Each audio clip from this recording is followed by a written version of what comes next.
wawancara dengan salah satu pembunuh berantai paling sadis. Sebelumnya, kita akan bahas apa yang menjadi latar belakang orang untuk melakukan suatu pembunuhan berantai.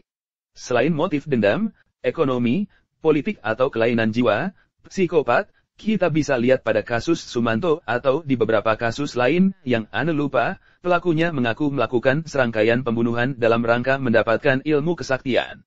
Nah, selain ilmu hitam, ada satu motif lain yang sering Anda baca sebagai alasan seseorang untuk menghabisi nyawa orang lain, motif apalagi yang paling sering melatar belakangi terjadinya kasus pembunuhan berantai.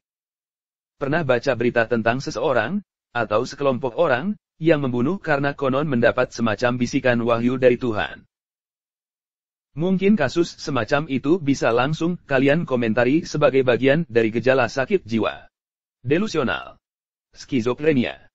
Nah itu menurut kita, tapi kali ini kita melihat langsung jawaban dari sang pembunuh berantai tersebut. Cekidot.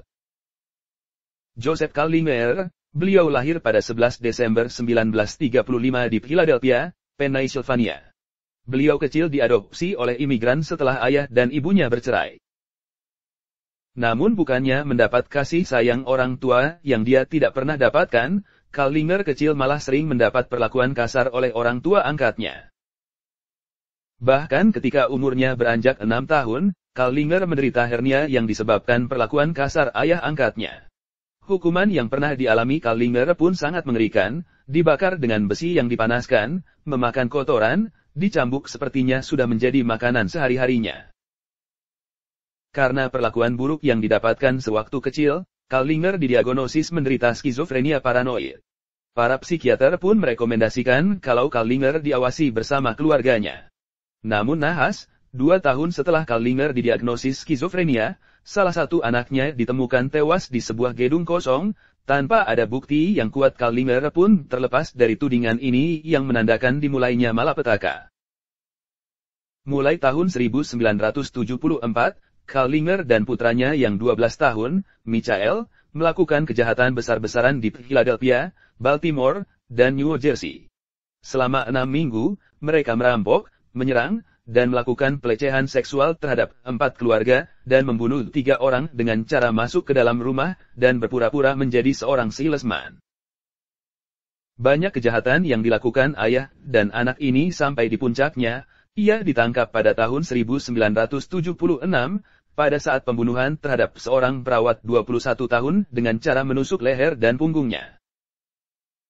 Kallinger dan putranya ditangkap atas tuduhan penculikan, pemerkosaan, dan pembunuhan.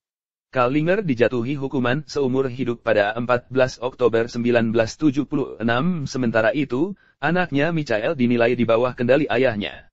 Michael dijatuhkan hukuman penjara, setelah dibebaskan pada usia 21 tahun. Selagi di penjara, Kallinger melakukan beberapa upaya bunuh diri yang pada akhirnya dia dipindahkan di rumah sakit jiwa di Philadelphia pada tahun 1979.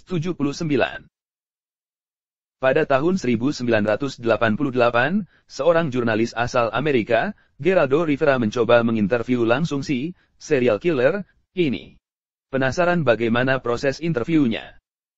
Kallinger, saya orang yang sabar, memiliki simpati yang baik dan berusaha membantu orang.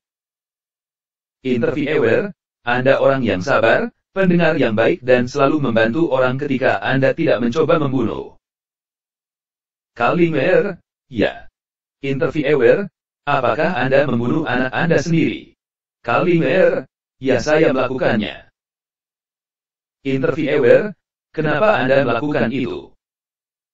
Kallinger, dia adalah korban untuk saya membunuh 3 juta orang di bumi ini, dan dia dikorbankan untuk melihat apakah saya membunuh salah satu dari milik saya, dan pada akhir pembunuhan semua orang di muka bumi, saya akan membunuh keluarga saya sendiri, dan mengakhiri hidup saya sendiri untuk menjadi dewa.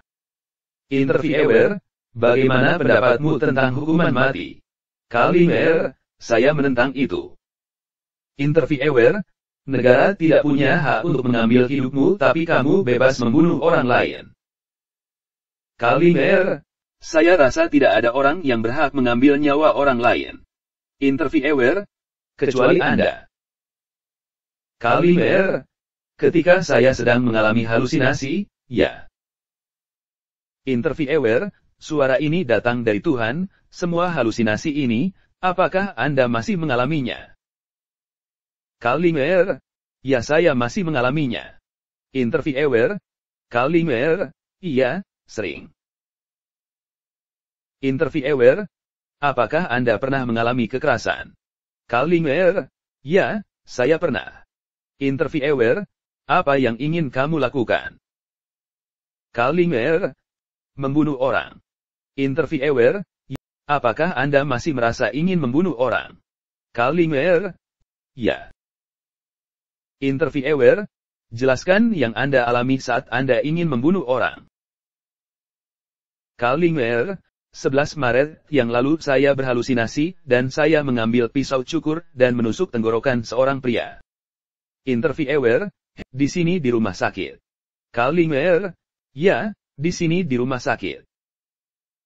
Interviewer, apakah Anda berpikir akan membunuh saya, Joe?